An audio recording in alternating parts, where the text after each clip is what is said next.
Bonjour à tous, bonjour mesdames, mesdemoiselles, messieurs, je suis ravi de vous retrouver pour un nouvel entretien mortel. Ces entretiens qui réunissent des universitaires, des chercheurs, des citoyens venus d'un peu partout, mais aussi des soignants, des gens qui sont porteurs de handicap, pour essayer de discuter à nouveau frais la question de la mort, de la souffrance, de l'agonie, de notre fragilité, et puis autour des questions connexes de liberté, d'autonomie, puis d'interdépendance collective et d'entraide. Dans un contexte législatif brûlant en France, puisque, vous le savez, la proposition de loi Falorni sur l'aide active à mourir, le suicide assisté et l'euthanasie a été votée par les députés à la fin du printemps et secoue l'opinion publique pour une partie d'entre elles et reviendra face aux sénateurs en septembre-octobre. Donc j'ai lancé ces entretiens mortels pour que la citoyenne se réempare de cette question de la mort et la revisite à nouveau frais avec des points de vue contradictoires, de gens qui sont très pour, très contre et des éclairages divers et variés. So today I'm really happy to host on the scene Mattias Desmet, Professor Mattias Desmet. You're social psychology professor in the University of Gand in Belgium, and have specialized in the understanding and the concept of mass formation and the idea of how the social dynamics influence the individual behavior and how they can kind of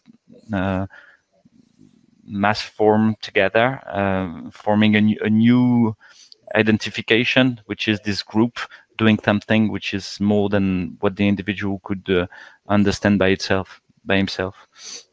Could you introduce yourself for the people who don't know you in France? Yes, thank you for having me on, Louis. I will. Yes. Well, I'm as you said, I'm a psychology professor. I have both a degree in clinical psychology and a master degree in statistics. So I started my academic career with investigating the quality of academic research, and then as you know, of course,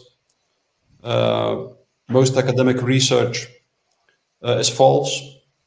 There is this wonderful paper, Why Most Published Research Findings Are False.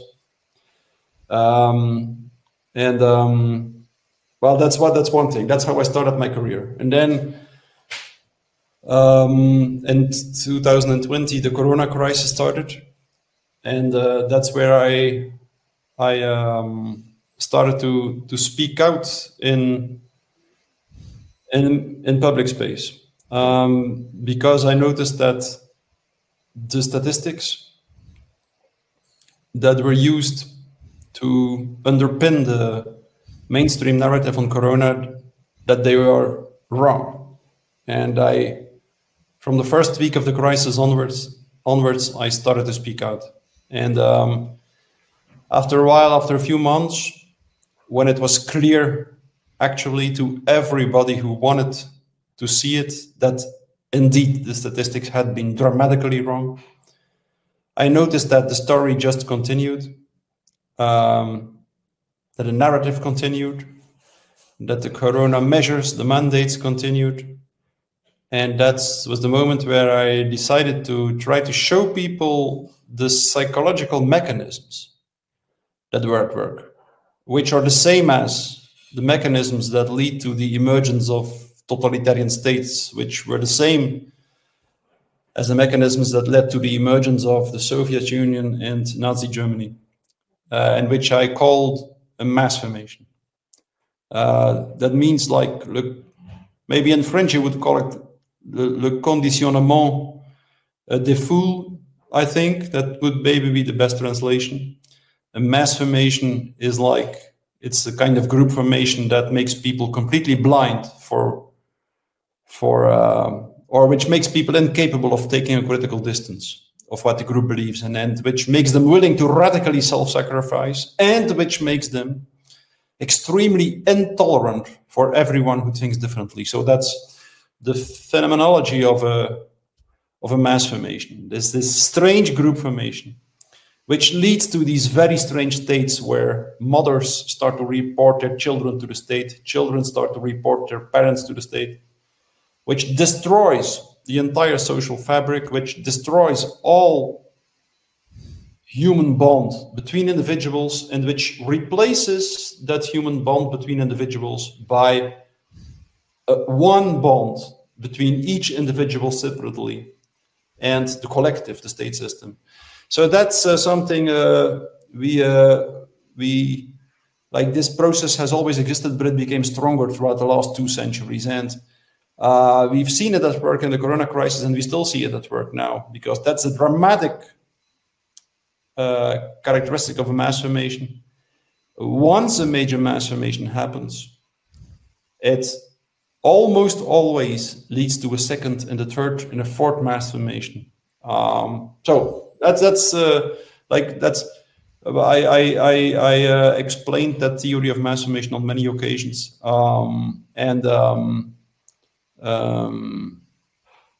that's what I've been doing the last years. And I wrote this book, The Psychology of Totalitarianism, which is now. Yeah, most of the people can find back what you said in public speech, and also in your book about this mass formation and the psychology of totalitarianism. And can you explain me more this fact that there will be one first mass formation, and after it's kind of an inertial process. There will be inertia. It's not going to stop easily. Just like if people would keep on justifying the kind of religious beliefs that they made up. Yes, yes. You know, like the question I started from in my book, which finally now will be translated in French. It's about finished, the translation in French. So it will be published in French. It has been published in 22 languages and not in French, strangely enough. But now that will change. So that's a good thing, because we know one French translator who loves your work, and we both know him, and is working to translate your blog, and so yes. We already can find part of your job in French thanks to him. Yeah, it's wonderful. He does a wonderful job. Yes, yes. It's my Substack page. Yeah. So what in my book is actually is all about that. Like it's about like once you understand the mechanism of mass formation, you also understand why the first mass formation leads to a second one. Like in my book, I explained that the reason why mass formations became stronger the last 2 centuries has to do with our materialist, rationalist view on man in the world. Because this view on man in the world had one major consequence, and it was that it produced loneliness. And like the last 200 years, loneliness has been increasing year after year almost. And like just before the Corona crisis, an enormous percentage of the world population reported to feel lonely, in between 40 and 60%. And Hegel, the German philosopher Hegel, called that the atomization of society. Of course, you have the famous Michel Houellebecq, whom is probably the best writer in the world now. I think he wrote this wonderful book, Elementary Particles, and that's all about the process of atomization.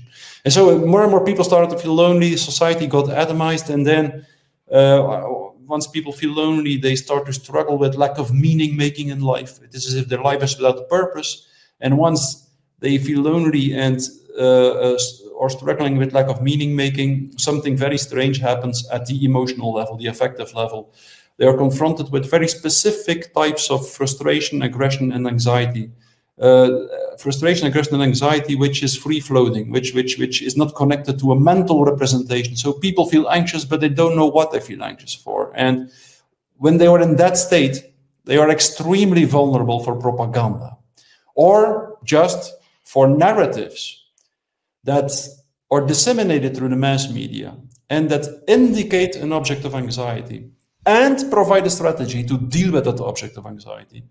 Under these conditions, all this free-floating anxiety, which is extremely aversive, people just cannot stand it to be anxious without knowing what they feel anxious for. And if someone distributes a narrative, disseminates a narrative in the mass media, indicating an object of anxiety, all this anxiety will attach to the object of anxiety.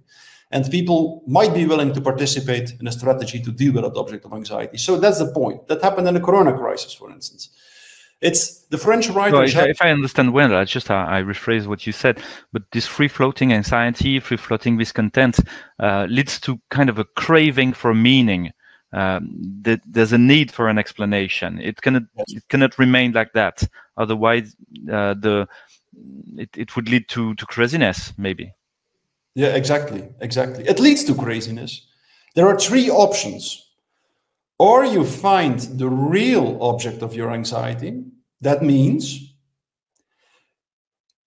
you try to go to the trauma, to the traumatic core in yourself, and you find and elaborate the real object of anxiety there. That's the best option, the only good solution. The second solution is that, and that first solution, the good one, requires us to really try to articulate the dark side of ourselves, the shadow in ourselves. So, but most people won't do that. Most people will choose an easier option. They will either develop an individual symptom, like an obsession, a phobia or something. And in that case, they associate all their free-floating anxiety to a singular object of anxiety. That is, in that way, an individual symptom emerges. The second solution is that people create a collective symptom.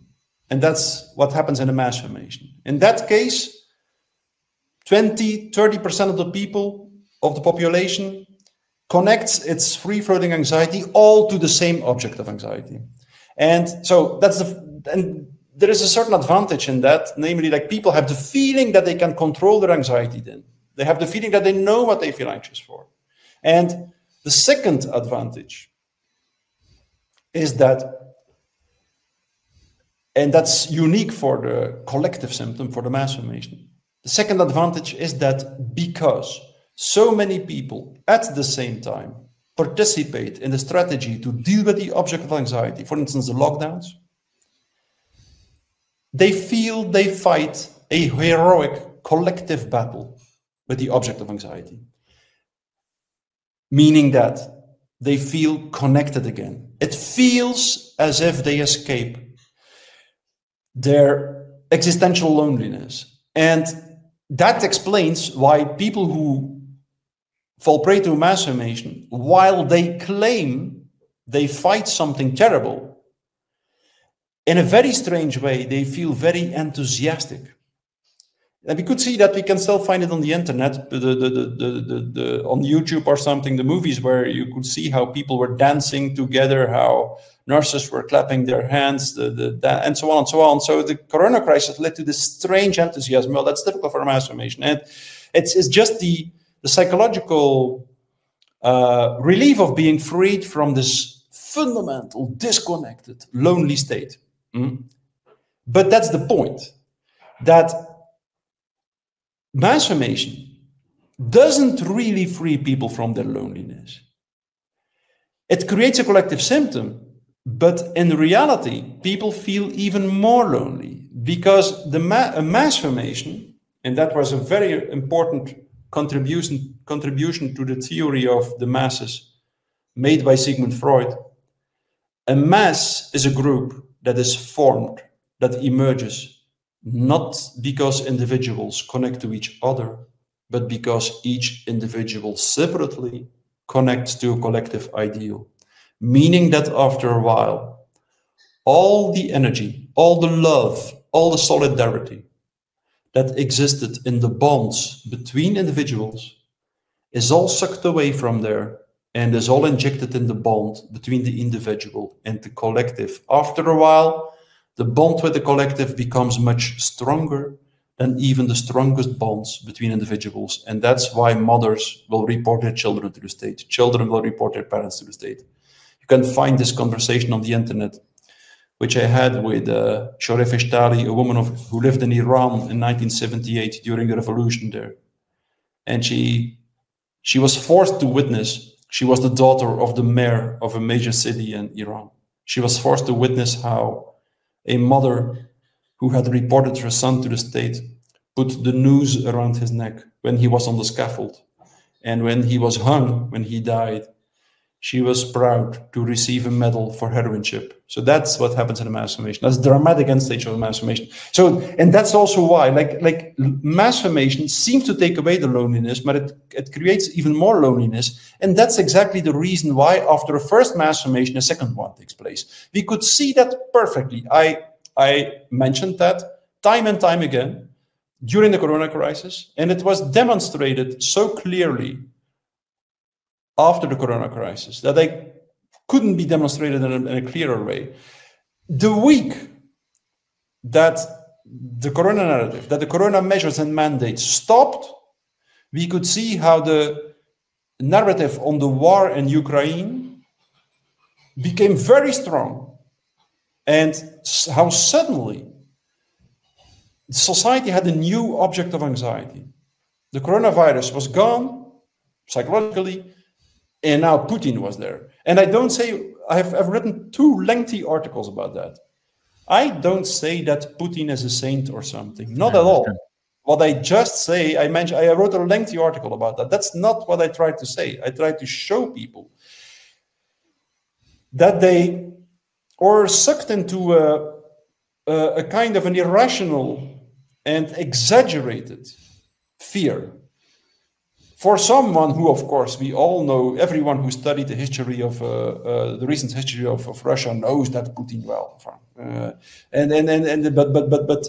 But at the same time, the Ukraine narrative, I believe, shows a very distorted picture of reality, which completely denies the role played by NATO, the movement of the borders of the NATO to the east, which is very important in Ukraine, the entire regime change operation in 2014 in Ukraine. It's not because Putin is not a saint that we are saints. We are not, and NATO is not. They all play their role in this war, and anyway, you could clearly see how this Ukraine narrative, psychologically speaking, replaced the Corona narrative. And how it also, just like during the Corona crisis, people became blind for everything that didn't fit into the mainstream narrative. People could only see the danger of the virus, and they failed to see the danger of the Corona measures. As several reports in the beginning of the crisis tried to tell us, like even in the worst case scenario, the Corona measures probably would claim more victims than the coronavirus could do, even in the worst case scenario. So that's people become, in a mass formation, people become blind for everything that doesn't fit into the narrative, and that applies to the Corona narrative and also to the Ukraine narrative. They are also blind for a major part of reality. So that's the dramatic thing of a mass formation. People buy into a narrative because it seems to take away their loneliness, but in reality, it creates even more loneliness, which makes it very likely that after a first mass formation, a second one will happen, which sometimes is even stronger than the first one. Yeah. When the second mass formation is happening, what remains of the first one? Is there kind of a denial, an oblivion of it, or people keep it in a place somewhere in their brain, like a trauma, or is it completely forgotten? It's not forgotten, and it depends, of course, because you always have 3 groups when a mass formation happens. You have one group who is really into the mass formation. That group is not very big. It's like 20 to 30%. As in a totalitarian state, this represents the 20 to 30% really totalitarian people. Like in Eastern Germany, 30% of the people joined the secret police. Do you know that? 30%. So all of them who are really in the mass formation joined the secret police. Like when the communist system collapsed, people could look up who actually reported them to the state. And in most cases, it was their wife, their husband, or their child. Without them knowing it, their wife, their husband, their child had joined the secret police, and it reported its own family members to the state. So, but it's only 20 to 30%, who is really in the mass formation, who is really hypnotized, because a mass formation is identical to a mass hypnosis. So it's at the psychological level, it's identical. So like hypnosis focuses all the attention on one small aspect of reality, and that's exactly what a mass formation does. It focuses all the attention on a small aspect of reality. So it's a mass hypnosis. But only 20 to 30% is hypnotized. But the biggest problem actually is that there is a second group, 60%, sometimes 65%. And the second group is a group that is not really hypnotized. They know that there is something wrong with the narrative, but they won't speak out. They just choose the easy way. They choose the easy way. Like, we will try to remain silent, and we hope they don't see us, and we hope everything goes away without us having to take the risk of speaking out. So, and then there is a small group, 5% of the people or something, 10%, it depends, which is not in a hypnosis, which knows that it is something wrong, and which just chooses to speak out and to go against the mass formation. And so it depends, of course, like what happens. The people who were in the mass formation usually will continue to believe in the mass formation, because just they identified with it, and should they admit that the narrative was false, their identity would collapse as well. So they will continue to believe in the mass formation, but the mental representations, the images, the narrative that led to the mass formation will not have the same power anymore.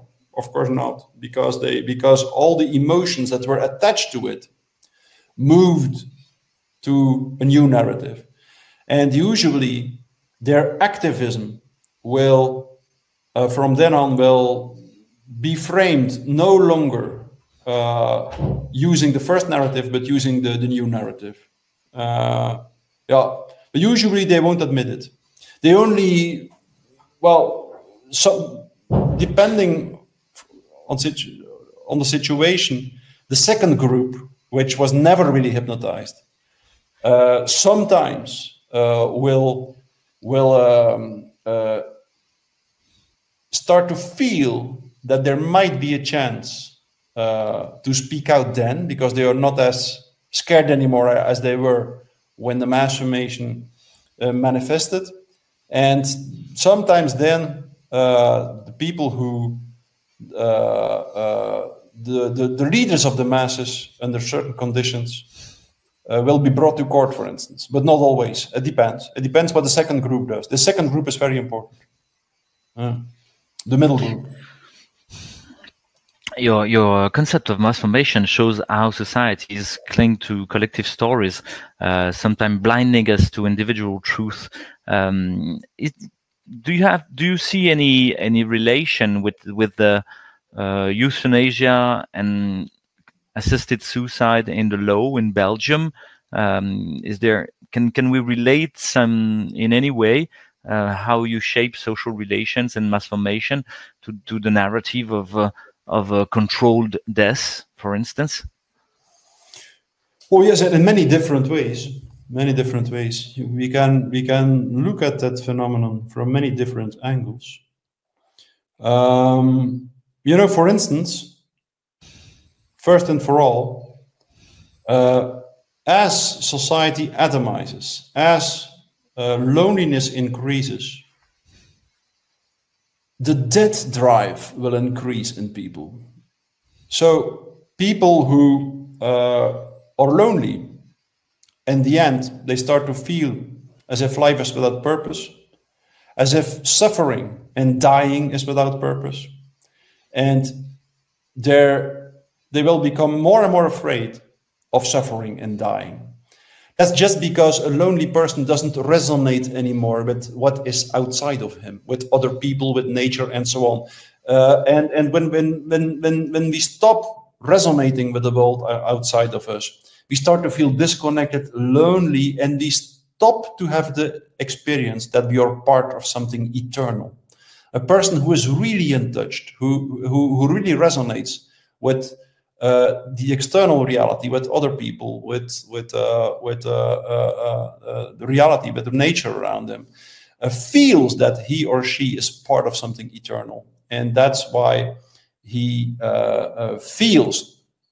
is aware that dying is not the end of everything. It takes away the fear of death a little bit when you feel really connected, and in the same way, like you start to feel in a spontaneous way that everything has purpose in life, also suffering, that we suffer for a certain reason, that life tries to teach us something when we suffer. As Viktor Frankl said, when you're in a concentration camp, you do not have to ask what you still want of life. You have to ask what life wants of you. What life asks of you. So there is like we could see during the Enlightenment culture, when the rationalist few men in the world emerged and became more dominant, that people felt more and more disconnected that day, and that at the same time they became more and more scared of death and dying, and that's, strangely enough, made people or led to the emergence of the more intensified emergence of euthanasia in our society. So that's one thing. But like if we ask, like we can see two tendencies. Can you still hear me? I can't hear you anymore. I don't know why. So sorry. So you were dealing with the fact, I think, that insulation and the isolation of the person leads to paradoxal, to glorification, a kind of a sanctification of the individual choice. But there is kind of a paradoxical thing about that. When I think about the word assisted suicide, suicide would glorify my choice, but I need assistance.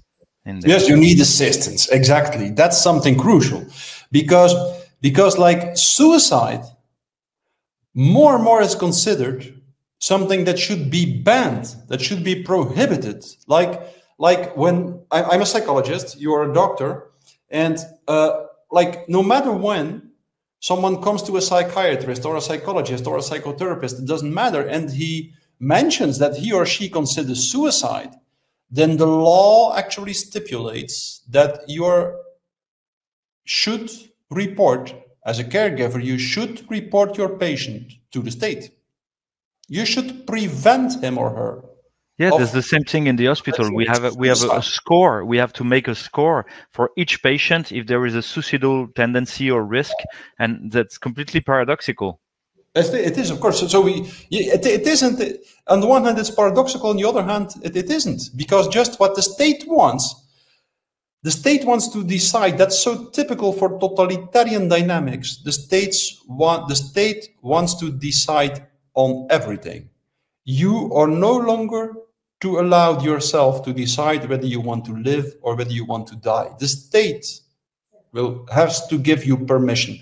That's what actually happens now. Like that's typical for totalitarian system. They penetrate private life, and all the decisions that used to be decisions of the individual are now decisions which the state shall take. The state will decide which clothes you wear, which car you drive, in which house you live, how much children you have, what you will eat and what you won't eat, and also whether you can die or not. That's the point. Yeah, it made me think about this pattern that you describe of interpersonal relation, torn apart and redistributed to the central core ideology, and that's the same there. I remember that there used to be kind of euthanasia or assisted suicide, but which weren't validated by a law. They were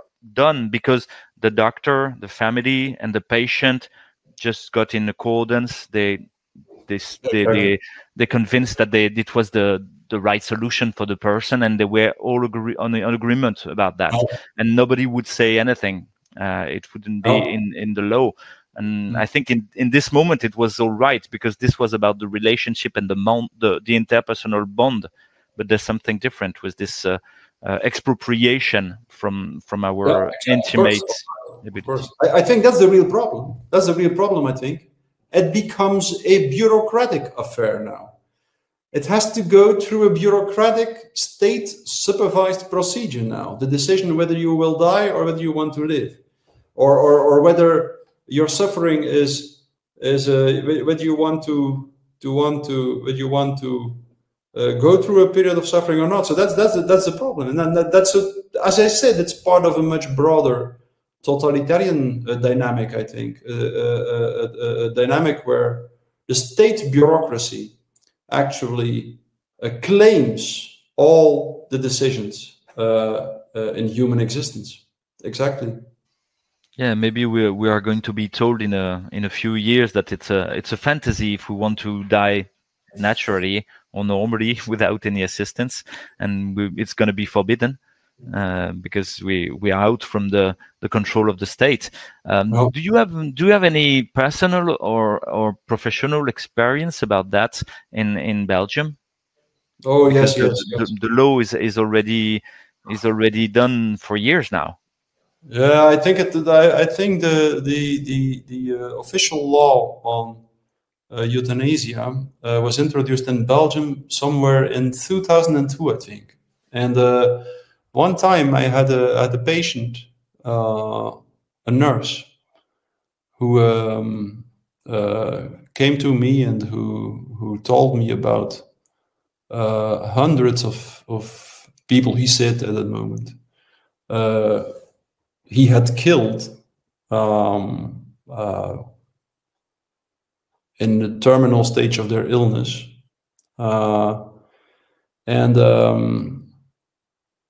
He had sessions with me for 2 years, I think. And then things went better with him. And 2 or 3 years later, he consulted a psychiatrist. And he told a little part of that story there. And the psychiatrist broke his confidentiality, reported him to the police, and he's still in jail now. And I was one of as a psychologist, at a certain moment during the trial, the judge, of course, was informed that this guy had been doing therapy with me for 2 years, and I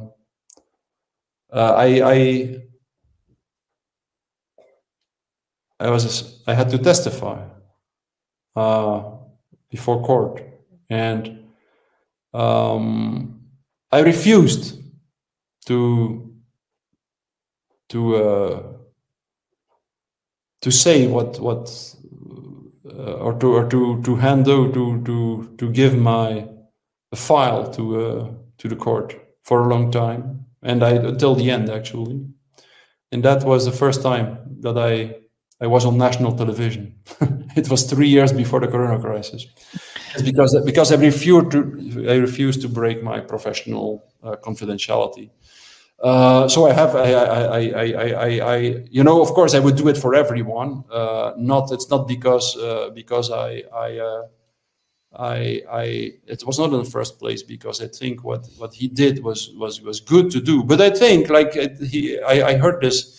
I talked with a lot of doctors then during that process, and they all told me the same. Like before there was an official law on euthanasia, doctors and nurses were doing it all the time, and it was just a personal agreement with every singular patient.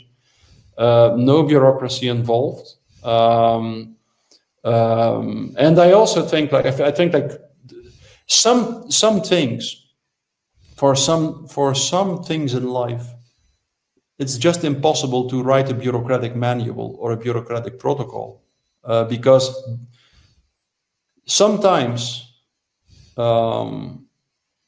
manuals and protocols are just inhumane, and I think that applies to the situation where someone is really suffering and wants to the suffering to end. That shouldn't be a bureaucratic matter. Yeah, we want to find a medical process or protocol to kind of heal the psychological existential despair, and and give a simple way out, the exit through death, where it's a complex problem. Do you see any reaction in the world of psychology to this this law about euthanasia and assisted suicide?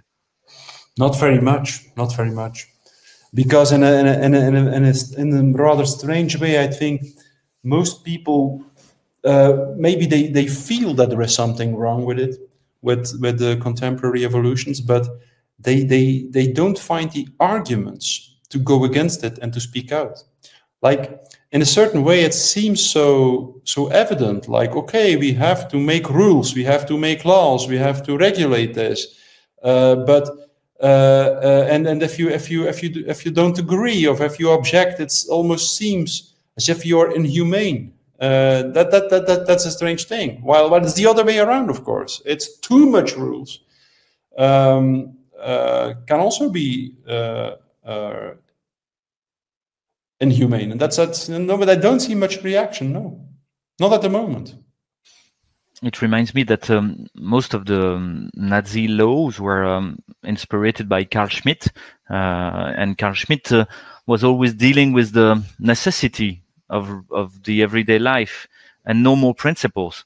Law was changing all the time to adapt to the everyday concrete orders, and no more to any ethical transcendent, ethical or transcendent principle. Do you see it in this mass formation process, that there's a destruction of the principles that were unifying a society together? Yes, very much. Of course, that's one of the major characteristics or consequences of mass formation. It or maybe even more. It's more fundamental, I think. Like once people feel disconnected, once people are in this isolated state, their ethical awareness will diminish spontaneously, because ethical awareness, exactly as the awareness that you and the other are one, and if you do something that is not good for the other, it's also not good for yourself. So that's exactly the state of connectedness. We feel that we are one. That's the state of connectedness. And when people disconnect, one of the first and most dramatic consequences is that their ethical awareness disappears, and that ethical principles lose their power in a society. And that happens unconsciously. That's the reason why, together with the emergence of the rationalist view man in the world, or the materialist view man in the world, not only loneliness increased, but ethical awareness decreased, and ethical principles were replaced by bureaucratic rules. So at almost exactly the same moment, when the materialist view man in the world became more and more dominant, you could see that bureaucratic systems became more dominant. That there were more and more administrative jobs, more and more bureaucracy, and then as a consequence, imperialism first emerged as a new state system, and then totalitarianism. So there is a direct association between, on the one hand, rationalism and the materialist view man in the world, loneliness, and bureaucracy. And you referred to the fact that the laws change every day. Of course, they change every day. That's like George Orwell described that in his book Animal Farm. That's exactly what he said. And then also Solzhenitsyn. I think the 4th chapter of his book, The Gulag Archipelago, on his a book on the Soviet Union. The title of the 4th chapter, I think, it's the 4th or 5th, I don't know it exactly, but it's "There is no law." Like the laws disappear because a law always is based on an ethical principle, and the law disappears and it is replaced by a rule system, by rules and decrees. And these rules change every day. And that's what drives people really around the bend in a totalitarian system. Every day there are new rules. Nobody knows anymore what the rules are. And that's just because it's a failed alternative to ethical principles. Bureaucratic rules are a failed alternative to ethical principles, because without ethical awareness, rules will always fail. Yeah, and there's no reason why they change. There's no explanation why they change, and people try and find an explanation. It's the 3rd chapter of Solzhenitsyn in the archipelago of the Gulag, where he's dealing with arrestment, and people are always trying to find why am I being busted, and there's no reason. That's the key. There's no reason. It's only a way of showing its violence by the system. And showing how powerful he is over any form of life. It can bust you down for no reason. And I think we pretty much lived that in the several years that we have. Is there a relation between your way of thinking things with this mass formation and the work of René Girard about the scapegoat and the mimetic violence? Yes, there is. Yes, I think Girard describes the same phenomenon, but using different concepts and terminology. Like the object of anxiety, like what I call the object of anxiety, Girard would probably call the scapegoat. So we need psychologically a scapegoat, and because, well, mass formation and totalitarianism, they just represent a truth that was repressed by the Enlightenment culture. The Enlightenment culture, since Descartes, considered the human being to be a rational being. Well, mass formation shows us, and totalitarianism, that human beings are not at all rational beings. They are, in the first place, affective, emotional beings. What we care about, or what our first desire in life, is not to be rational, not at all. It's to deal with our anxiety, our frustration, our aggression, our lust, our sexuality, and so on. That's what we are as human beings. We have to find a system to manage, to regulate our emotions, our affects, our drives, and so on. And rationality is only like a very thin upper layer on top of the boiling pot of emotions and drives. And in the end, we are all extremely irrational. In the end, we don't want to be irrational. Jacques Lacan, whom you might know, the famous French psychoanalyst, I think maybe the most important intellectual of the 20th century, if you ask me. And that's also why his reputation is smeared so often, because he really said something that was true.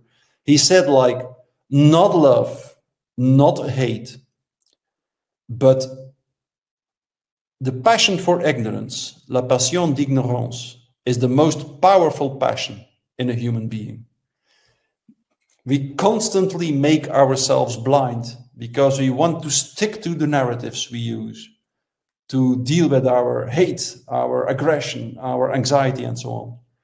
So that's what the Enlightenment culture didn't want to see. repressed, and it returns. Everything we repress returns. So we build narratives, we build religion, we build beliefs, we build laws and things like that to kind of refrain our pulsion for ignorance and death, our pulsion for our emotion of lust and destruction. That's how you would think that things start with this negative negative pulsion that we have, and we try to deal with it all our lives and collectively. Yeah, yes, we do. And that's where we fall prey to the death drive, to thanatos in Freudian terms. That's where the death drive becomes stronger and stronger in our culture. And if we do not watch out, it will bring us World War III. So there is only one, as I often say, there is only one solution for the human being, and that's I believe the revolution we have to go through. Our fanatical pursuit of rational knowledge lapsed into complete irrationality, and it estranged us, it alienated us from truth, strangely enough. Like, as soon as the materialist view of man in the world became dominant, people started to believe that the world you can see with your eyes and understand with your rational thinking is the real world. Science showed us exactly the opposite. If you look at modern physics, it will tell you exactly this. The world you can see with your eyes is the world of appearances. It's not the real world. There is a world behind that world, which is the real world. It's a little bit the same as the mystical worldview that most seminal physicists concluded would be the real world. And so that was a dramatic consequence of this materialist worldview.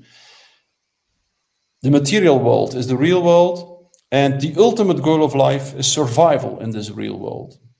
And as soon as you define the ultimate goal of life in this way, it becomes stupid to speak the truth, because speaking the truth is always risky. Antique Greek culture knew that the one who speaks the truth always takes a risk. He's jeopardizing himself, of course, because... Tiresias, yeah, le Parasias. Oui, le Parasias, Parasian. But if you don't speak the truth anymore, you get isolated, of course. That's the problem. Like, at the psychological level, my next book is all about that. At the psychological level, it's very clear that the act of sincere speech is actually an act of speech where your words penetrate through what I often call the veil of appearances. As a human being, we constantly hide behind outer ideal images. We constantly do so. We constantly try to erase our traces, Lacan said. We try to hide constantly. To hide who we are, we hide behind outer ideal images. And everyone hides behind the outer ideal images. Everyone hides behind false narratives and so on. And literally, in this way, we get isolated behind an outer ideal image, a narcissistic outer ideal image. And the act of sincere speech is an act which literally reveals something, which shows something that is usually hidden behind this world of appearances. That's the act of sincere speech literally punches a hole in the shell of the outer appearance. And it is through this hole that we start to resonate again. You can feel it immediately. If there is a company, if you're together with some people and someone really speaks sincerely, meaning that someone really speaks from his most vulnerable point, shows something that everyone tends to hide, well, that's the moment where real connection emerges between people, where people start to resonate again. That's the moment where loneliness really disappears, where disconnectedness stops, where new connection emerges. And so that's what we have to rediscover, I think. We have to rediscover that it's not stupid to speak the truth. To the contrary, that speaking the truth might make you lose something in the fake world and the world of appearances, but it will definitely make you win something in the real world. Huh? Yeah, we hope so. You give us a kind of a solution to this totalitarian everlasting drift between one mass formation to another. People trying to seek an object to gather and to bond themselves to it, and in a kind of religious craving for a new god, giving them the rules by in some way. And so we can see there's a kind of a double bind between this everlasting violence and the totalitarianism. As there's a classic thing going on, and there's also kind of a reunion of the people behind the curtain of appearance of protection of the totalitarian system. And you offer this true speech, genuine speech with frailty and as a tool to build something else. As for our subject is concerned, of the laws about euthanasia and assisted suicide are concerned, does it make any sense to take a position, to be opposed to it, or is it part of this whole narrative trying to divide the people between an ideology and another? No, we have to speak out against this newly emerging practice of guided suicide and euthanasia. I think we have to speak out against it. We have to tell people that certain things have to be dealt with in a human, in a situation, in the context of a human bond between a doctor and his patient, or a therapist and his patient. Certain things need to be dealt with there, and the state system should never be too big. Should not claim to have to be involved in everything. The state system should trust the individual patient and the individual physician, the individual doctor, individual therapist. Sometimes accidents might happen, cannot exclude that. I mean, but if we try to avoid these accidents by imposing a bureaucratic state machinery, then I believe we are ready for much worse accidents, and then we are lapsing into fully fledged totalitarianism, I think. So I think we should speak out. We should speak out, and we should speak out against an ideology, against the system, not so much against individual politicians or something. I think it's much more important to acknowledge that we are all part of the problem. Every one of us is part of the problem, I think, and you're also all part of the solution, I think. We should speak out. We should be willing to lose something. That's just by definition the case. If you speak sincerely, you will lose something, because that's exactly the definition of sincere speech. It destroys something in the world of illusions. And yeah, I think it's part of the individual and collective therapy that you propose. It's about this sincere speech, and to go with the guts and say the evidence of what's going wrong without any curtain of invention, and trying to unveil the truth in some way. I have one last question, and maybe we get to the end of our discussion and interview. Jean Leonetti, who's one man who made a law about the end of life, which was quite balanced for the intensive care practitioner. For me, like me, and was not too much and not too less. Was just all right, and gave us a lot of tools to deal with that properly, and with the different symbolic, social, and technical dimension of the end of life. Said publicly about the law that's going to be voted in France, that it made a clear difference. A clear threshold was passed, because it was not dealing with the people who were eventually dying, but the people wanting to die. And it was about this desire thing. It was not something going on and that we should go with and try to deal with as properly as we could. It was about trying to go to this desire part and this desire. Would you have something to say about that? This society of desire that has been created. I think it's a very interesting perspective, of course, because as you say, we are talking about a certain desire to die. Yes, in certain cases at least. Like, why do so many people desire to die? Where does this desire to die come from? I guess it's an extremely interesting phenomenon, I think.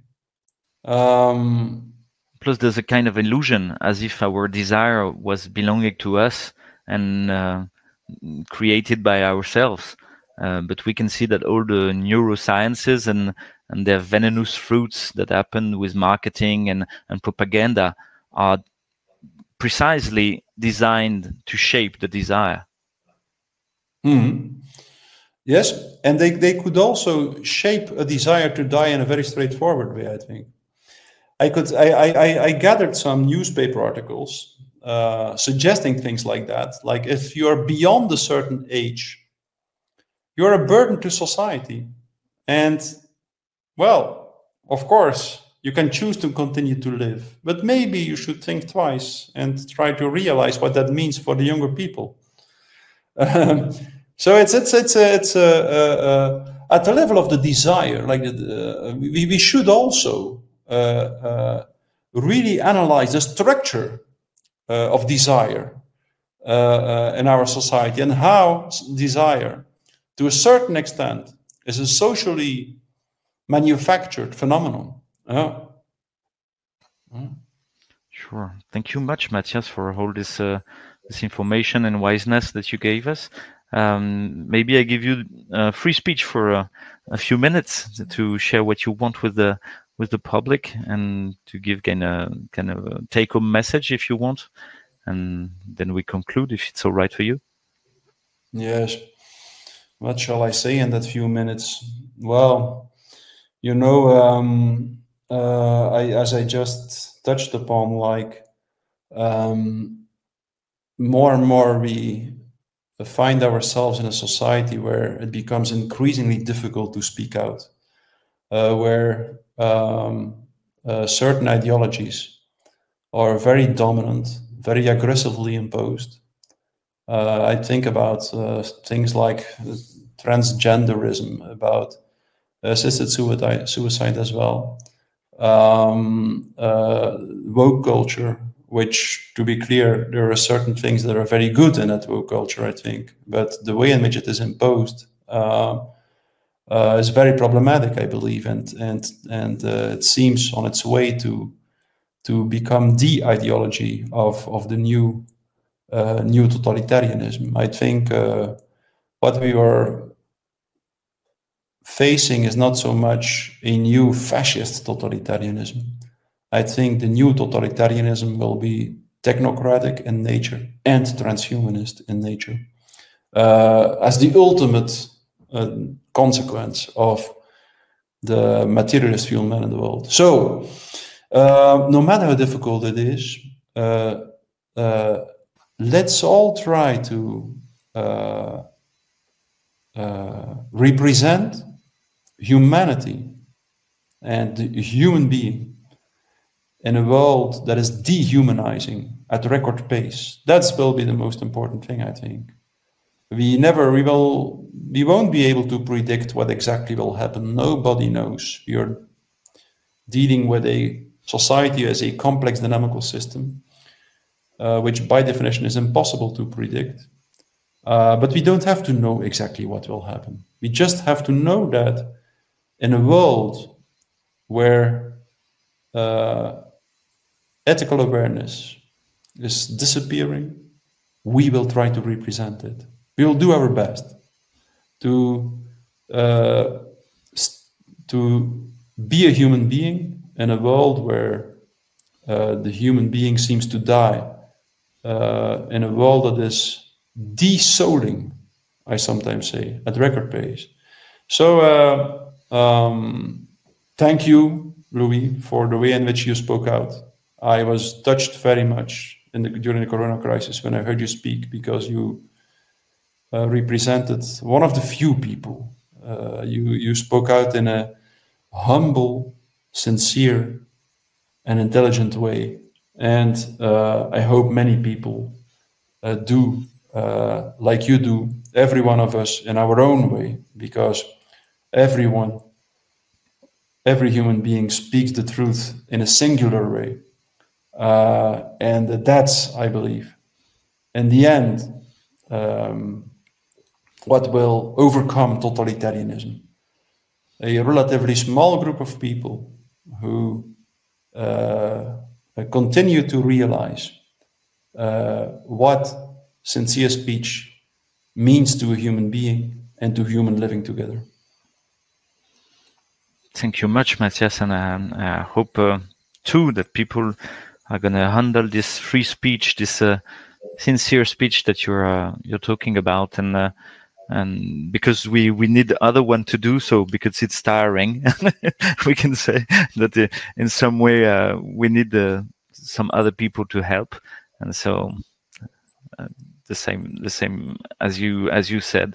For me, understanding what was happening through your concept of mass formation was really important to give coherence and try to find back something that I could rely on in my own vision of the world, because everything was collapsing around me, and it's still collapsing.